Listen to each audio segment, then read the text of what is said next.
이게 유한 세례가 근데 되게 애매한 게 뭐냐면 보세요. 베드로전서 말씀 이렇게 읽어보면 물은 예수 그리스도께서 부활하심으로 말미암아 이제 너희를 구원하는 편이 곧 세례라.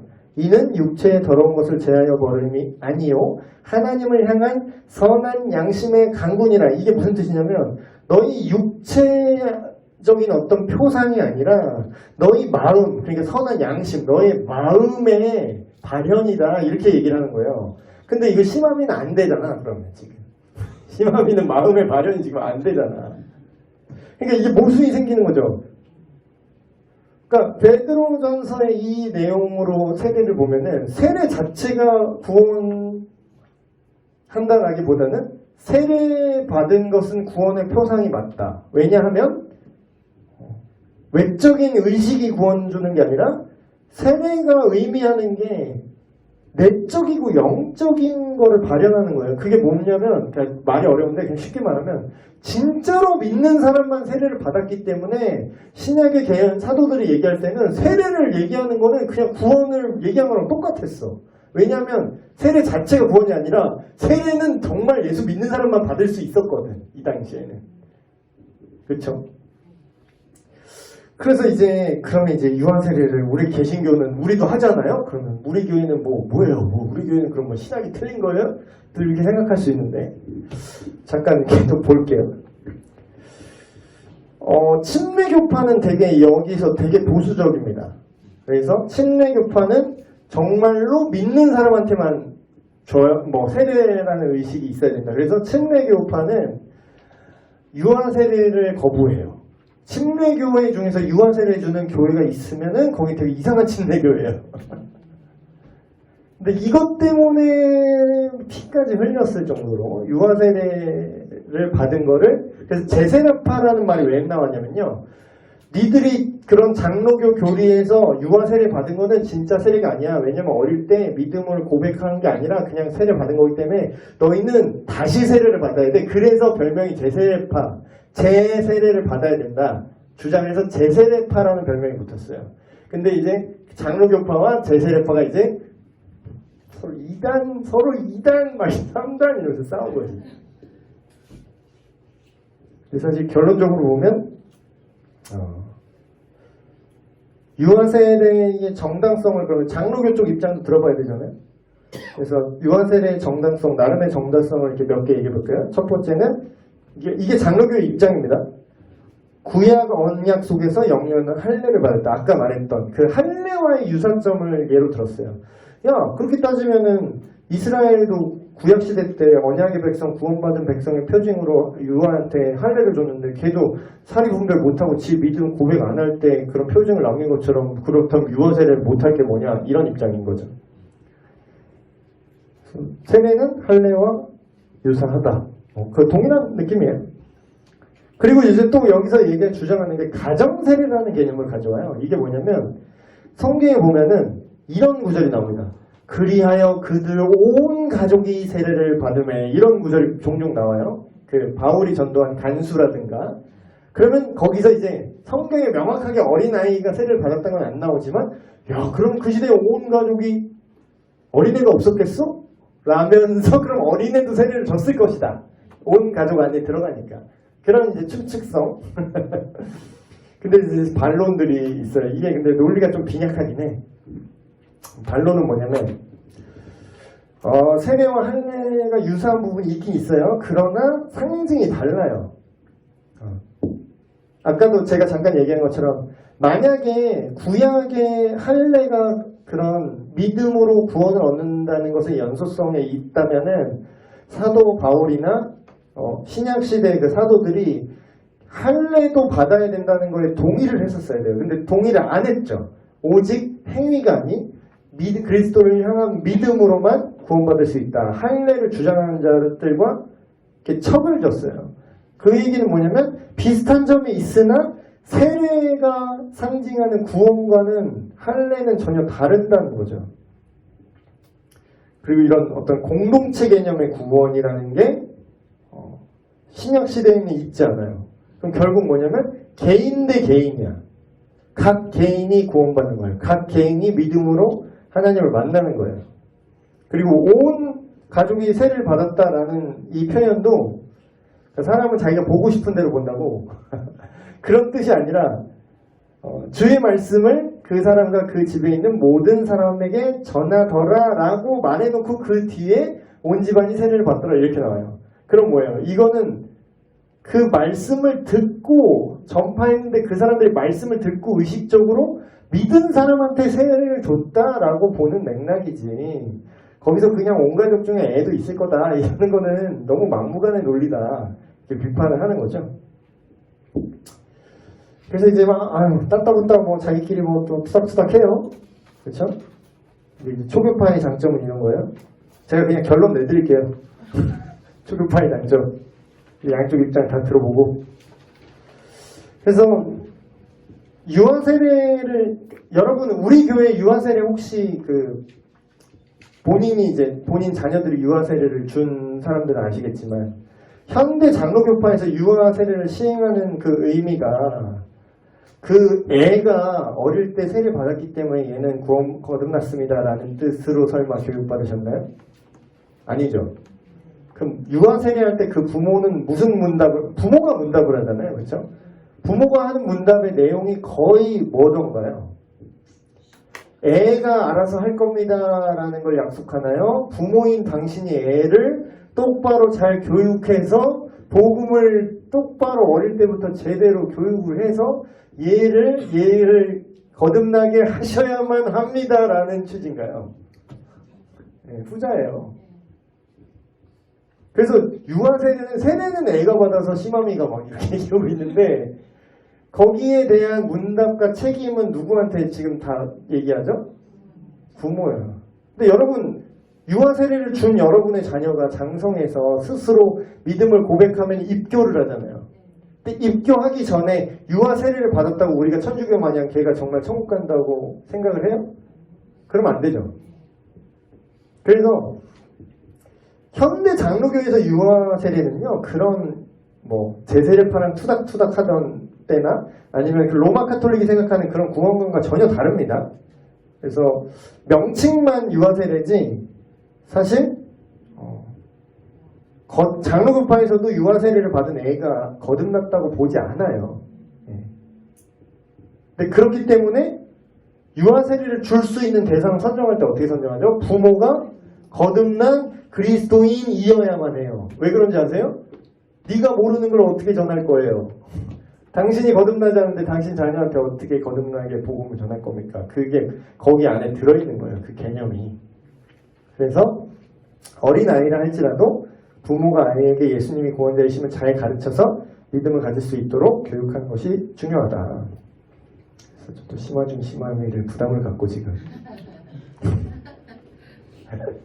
그러고 있습니다. 세례의 효과. 세례는 거듭남과 영적인 재탄생을 상징하는 거죠. 그러나 그럼 단순히 상징만이냐? 그러니까 상징이니까 뭐 그렇게 필요 없느냐?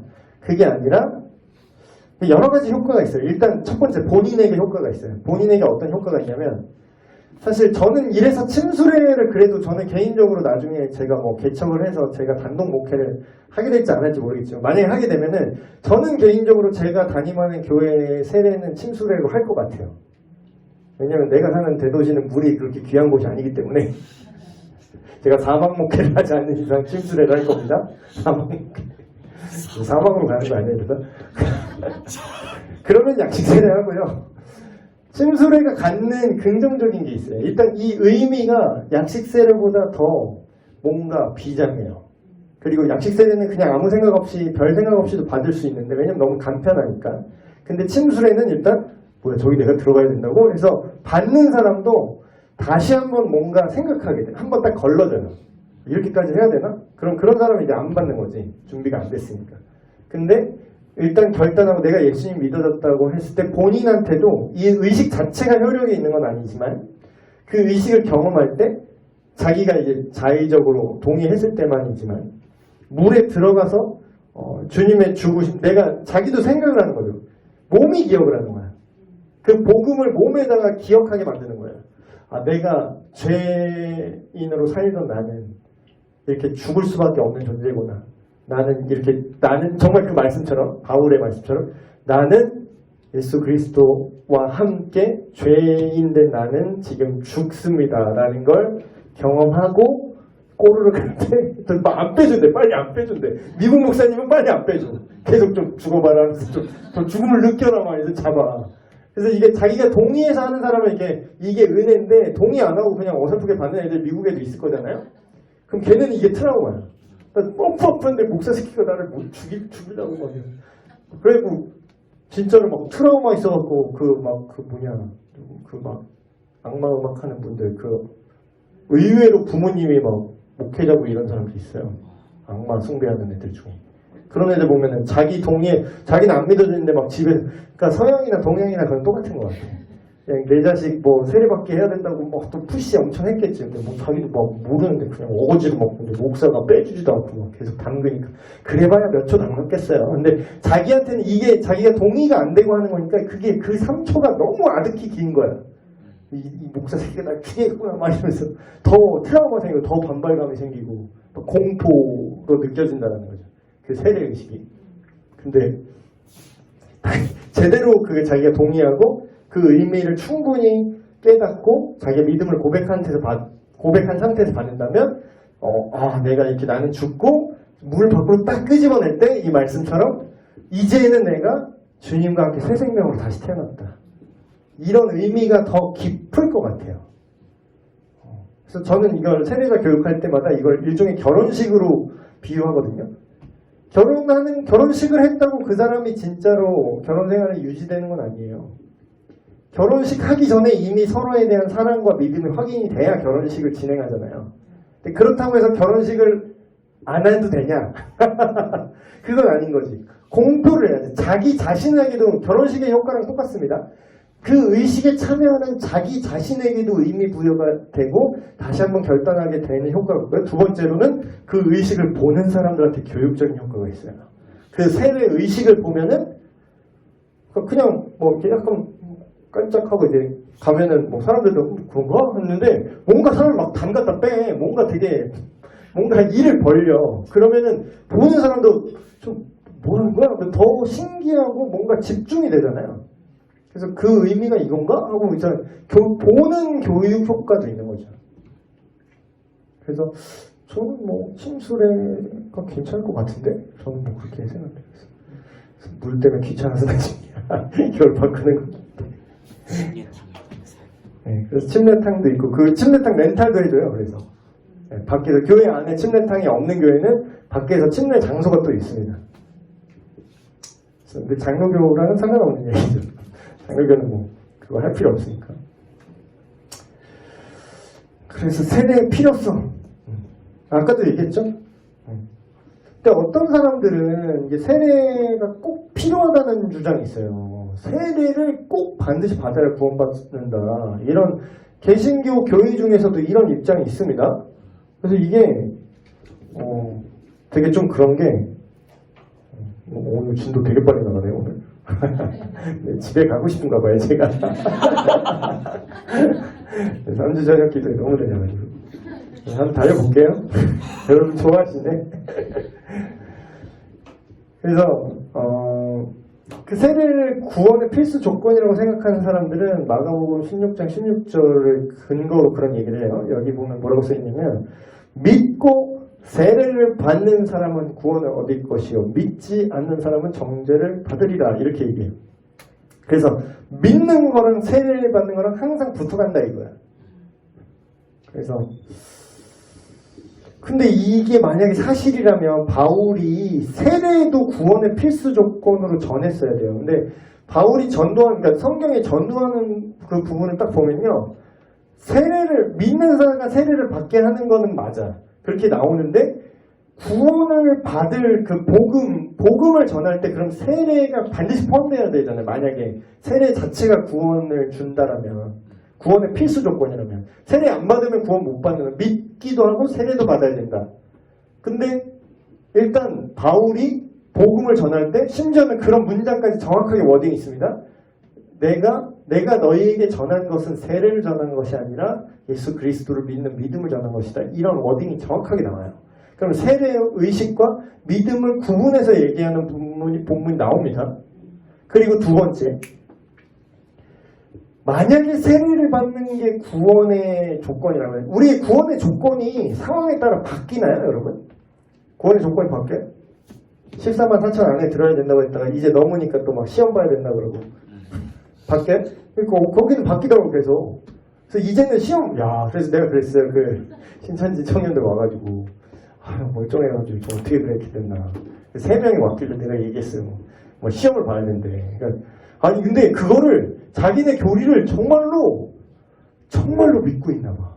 그러니까 정말로 그걸 믿어서 나중에 이불킥인데, 그거를 원래 약간 옛날에 중2병이 그런 거잖아요. 자기는 그게 진짜 멋있는 줄 알잖아. 내 속에 흑염룡이 막 이러고 막 진짜 멋있는 줄 알아. 막 이러면서 진짜 멋있는, 그걸 누가 찍어서 나중에 너 평생 보여주면 막 진짜 막 지워 막 이럴 텐데, 심하준이 까부는 거 다 찍어가지고 나중에 너 커서 막 결혼식 때 내가 틀을 거야 막 위협할 수 있잖아. 옛날에 그 진상 부렸던 거 희망이 팬티에 오줌 싸고 소리 지르는 거 내가 다 영상 다 찍어가지고 네 결혼식 때 내가 틀 거라고 막 이러면 하지마 또 이럴 거 아니야. 나이 먹고. 근데 그 신천지 청년들은 진짜 그런 것처럼 진짜로 그걸 믿어. 그래서 정말 믿고 있는 게 내가 느껴진 게, 자기네 책자를 이렇게 맞아서 너무 당당한 거예요. 난 그게 느껴져. 이거를 이 목사한테 이거를 전해주면은 이 목사가 설득 당할 거라는 그거를 너무 믿고 있는 게 보이더라고요. 너무 가스러웠는데 딱 받았어요. 그럼 어디 보자. 요즘 트렌드 뭐야 보였는데 봤는데 뭐 시험 보는 그 시험 보는 사진이 다 하얀 옷 입고 다 무릎 꿇고 시험 봐야 된대. 하나님한테 시험 본다고. 그래서 더 웃긴 건, 이게 더 중2병인 건 뭐냐면, 이게 연출된 건지, 근데 연출된 건 아닌 것 같아요. 그 어디 지구 이러면서 시험 장면을 되게 많이 보여줘요. 근데 다 똑같은 거 보니까 그게 연출이 아니라 원래 그렇게 하는 것 같아, 걔네들 안에서. 근데 다 흰 옷 입고 무릎 꿇고 이렇게 시험지, 막 수능 시험지 같은 갱지 같은 거 이렇게 풀고 있거든요. 근데 더 웃긴 거는 거기 전도사인가 봐. 거기 무슨 목사인지 전도사인지, 거기 이제 뭐 그쪽이겠죠? 근데 간부 뭐 이런 건가? 정장 풀정대 입는데 양쪽으로 이렇게 써 있어. 되게 진지하게. 되게 나는 그 사진 보면 너무 웃긴 거야. 그게 너무 웃긴 거야. 난 진짜 무슨 코미디 같은 거야. 그래서 죄송해요. 웃어서 죄송해요. 막 이러면서. 그래도 그 사람을 능멸하면은 또 이게 안 되잖아요. 근데 너무 웃긴 거야 이게. 그래서 제가 막 그랬어요. 요즘은 막 하나님의 구원 방식을 막 바꾸시나 봐요 중간에. 옛날에는 뭐 14만 4천 되면은 구원 받는다 그랬잖아요 당신들. 근데 요즘 왜 갑자기 또 시험 보는 걸로 바뀌었어요? 천국 가는 방법이 막 바뀌네. 막 내가 그래서 비꼬면서 막 얘기했어. 아니 그게 아니라 막 어쩌저쩌 막 그래. 열받아가지고. 아니 상식적으로 이게 그럼 나중에 또 바뀔 수도 있네요. 지금은 시험 보는데 나중에는 뭐 수틀리면 뭐 그냥 나중에는 뭐 뭘로 바뀔까? 뭐 나중에는 엉덩이로 이름 쓰기로 바뀔까? 뭐 이런 말까지는 안 했어요. 정말 싸울 것 같아서. 뭐 일단은 자기 논리를 방어를 못하고. 근데 이제 완전히 세뇌돼서 뭐 듣진 않더라고. 그걸 믿는 것도 신기해요. 그러니까 여러분 진짜 하나님 성경을 제대로 믿는 게 하나님의 은혜예요. 진짜 그게 기적이야. 다른 게 우리 기적 인생 했잖아요. 3주 전에. 다른 게 기적이 아니야. 여러분이 성경을 제대로 믿고 성경에 나오는 있는 그대로의 예수님 하나님을 믿는 게 기적이에요. 삼위일체를 요걸 믿는 게 기적이라고. 그 이상한 걸 믿어요. 아니, 상식적으로 진짜 웃기다니까 그거 보면은 진짜 진지해. 뭐 흑염룡이야. 중2병 다 중2병 걸려 있는 것 같아. 그거를 구원의 방법을 내가 그래서 그랬어요. 아니 그러면은 어린애는 그거 시험 문제 평균 98점 몇을 못 넘으면 천국에 못 간다는 거야. 진지하게. 그래서 평균 98점 몇이 지금 나오고 있다. 사람들이 열심히 공부해서 막 이런 거야. 그래갖고 아니 그러면은 좀 치매 걸리시거나 정신 좀 지체 있으시거나 아니면은 뭐 머리가 좀 나쁜 사람은 천국에 못 가겠네요. 내가 말했어. 하나님이 머리 좋은 사람만 천국 보내시기로 이제 방침을 바꾸셨구나. 암기력 좋은 사람만 천국 보내기로 하나님이 결정하셨구나. 내가 막 그랬어요. 아니 그게 아니라 막 이래. 와서 나를 털려고 왔는데 털려갖고 나갔어. 근데 뭐 전 씁쓸하죠. 내가 논리로 이겨도 그 사람을 구원하는 건 아니잖아요. 그러니까 참 씁쓸한데, 그러니까 세례도 마찬가지예요. 세례가 구원의 조건이 됐다 안 됐다 이렇게 왔다 갔다 바뀔 수가 없어요. 만약에 성경의 구원의 조건이 나왔다면 그게 바뀌면 안 돼요. 근데 우리가 바뀌지 않는 성경이 말하는 구원의 조건은 뭐죠? 오직 믿음으로 구원을 받는다. 요거는 바뀌지 않아요. 근데 믿음에다가 지금 뭘 더하는 거야? 세례라는 의식을 더하는 거잖아요. 그럼 뭐예요? 여기는 복음에 뭘 더한 거죠. 여기까지 얘기하겠습니다. 여기까지입니다. 법정에서 또 이렇게 얘기했었어요. 아 근데 같은 개신교인인데 세례도 받아야 된다고 구원의 조건 자꾸 더하는 사람들 나는 이해가 안 가. 그래서 결론적으로 세례는 구원에 있어서 필수적인 것이 아니다. 그러나 만약 그리스도를 순종하는 사람이 되기 위해서는 세례가 필요하다. 아까 제가 말씀드렸죠. 우리 믿음으로 구원받는 거 맞는데 믿는 사람은 세례를 안 받아도 된다가 아니라 우리가 사랑하는데 결혼식이 뭐 필요해 있어. 그러면서 결혼식 안 하면 좋아요, 우울해요. 결혼식도 하고 싶잖아요. 나 스스로 그 의식을 통해서 우리 스스로 본인도 결단하고 대외적으로 우리가 결혼했음을 선포하고 싶잖아요. 그럼으로 인해서 교회의 일원이 됐음을 같이 알리고 축하하고 하면 좋잖아요. 그렇게 하고 싶잖아요. 진짜 믿는다면. 그러니까 진짜 믿는다면 세례를 거부할 이유가 없어요. 그래서 성경에도 그런 얘기는 우리가 이제 믿었으니까 어찌 우리가 세례를 그 말이요 하면서 믿는 다음에 세례를 받자고 다 나옵니다. 자, 세례의 나이. 그러면은 아이들은 도대체 몇 살 때 세례를 받아야 되냐. 요거에 되게 애매한 건데 요거를 나이를 딱 규정을 할 수 있을 것 같아요? 없을 것 같아요? 자, 우리 교회법상 세례 문답은 뭐 지금 중학교 1학년부터 하나요? 중학교 2학년? 네. 중학교 2학년 전에는 예수님을 100% 모를 것인가? 물론 경험적으로 우리가 예수님 믿는 어린애가 많지 않아서 우리가 스스로 뭐 그냥 평균적으로 그렇게 뭐 만든 건 있어요. 내규처럼 만드는 건 있는데 그게 어떤 기준이 성경적이다라고 말할 수는 없어요. 더 어린 나이에 예수님 믿는 아이도 있습니다. 뭐 7, 8살 때 예수님 믿는 애도 있어요. 그리고 실제로 그때 더 잘 믿어. 그래서 우리가 이거를 쓸데없이 제한할 필요가 없는 것 같아요. 믿을 만한 신앙 고백을 할 수 있을 만큼 충분한 나이가 되었을 때 받을 수 있는데 문제는 이 신앙 고백을 할 수 있는 나이가 개인마다 달라. 이게 딱 정해져 있지 않아요.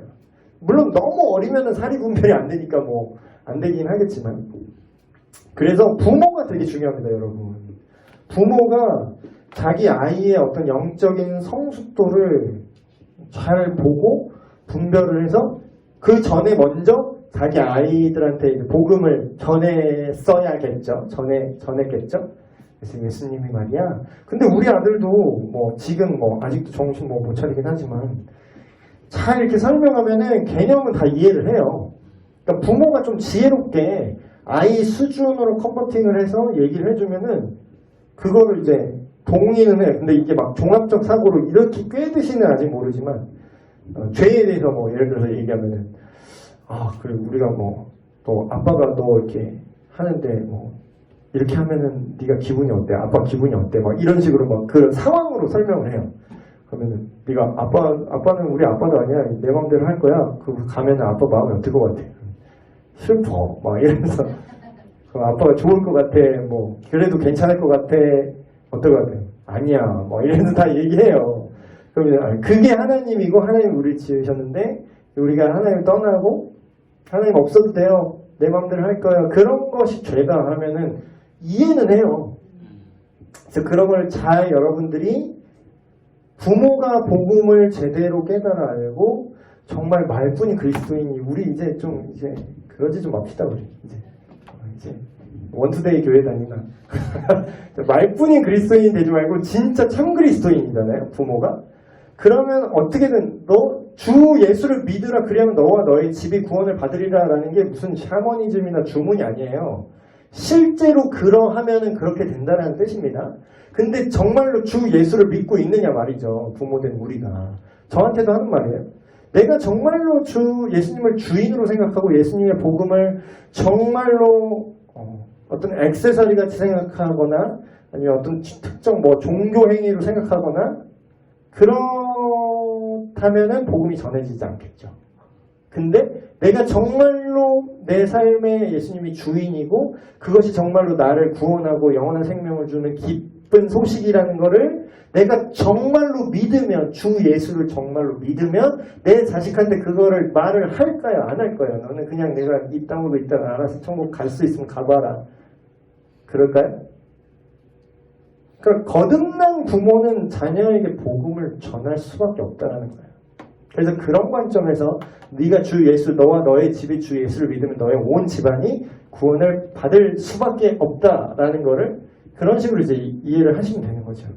그래서 부모가 잘 자녀에게 복음을 지도하고 세례의 의미가 무엇인지를 잘 설명해 줄 필요가 있어요. 세례의 의미를 잘 설명해 주고 그래서 얘가 세례를 받을 준비가 됐는지 안 됐는지 얘가 예수님을 정말 인격적으로 믿는지 안 믿는지 그런 것들을 부모가 판단하고 또 교회와 같이 협의를 해서 가능하다면 어린아이도 세례를 받을 수 있는 거죠. 그래서 이런 게 저는 근데 교회가 정책적으로 그렇게 딱 그냥 뭐 중학교 2학년부터 세례 문답합니다 이렇게 기계적으로 이렇게 만들어놨지. 근데 왜 이걸 역설적으로 생각을 해보셔야 돼요, 여러분. 이러면 꼭 교회 욕하시더라고. 교회가 그러면 이렇게 잘 해야 되는데 왜 중학교 2학년부터 바뀌어가지고 지금 이럽니까? 또 아니 당신들이 애들한테 복음을 안 전하니까 받을 애가 없어서 그렇게 한 거잖아. 너무 뼈 때렸나요?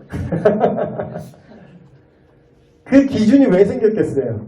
그 밑으로 도무지 복음을 가르치고 먹히지 않으니까 받을 사람이 없으니까 기준이 생기는 거예요. 근데 만약에 더 어린 나이 그리고 교사들 뿐만 아니라 그러니까 부모가 더 중요해요. 교회학교 교사 많이 봐야 일주일에 뭐 3시간 보잖아요. 그 될 것 같으세요?